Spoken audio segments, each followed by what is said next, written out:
What does a bird mean to people in this part of the world?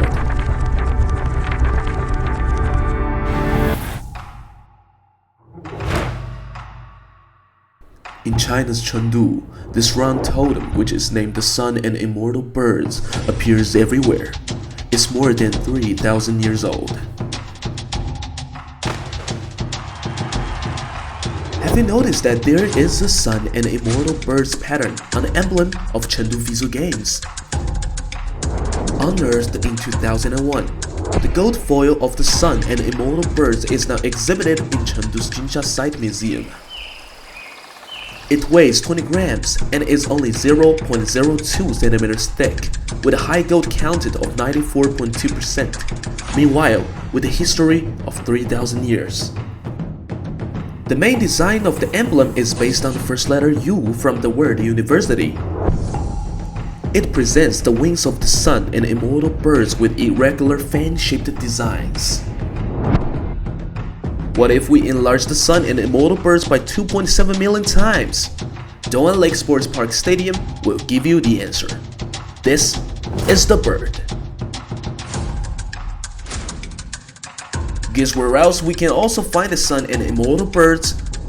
That's right, Chengdu Visual Games torch, that is 熔火。其实这个是理性与感性的交响，代表四川的要素太多了。所以说我们只有手做减法，熊猫、竹子哈、太阳神鸟，就是古今融合。At the top of the Chengdu Visual Games torch 熔火, 4 divine birds fly around the rotating sun. Of course, and there are also pandas and our old friend, the mysterious bronze standing figure from Sanxingdui. Wait, there is also an extremely large torch. The 12 spiral spatial curves on the 31-meter high torch tower of Chengdu Visual Games are inspired by the 12 rays of sunlight on the sun and immortal bird's gold ornament.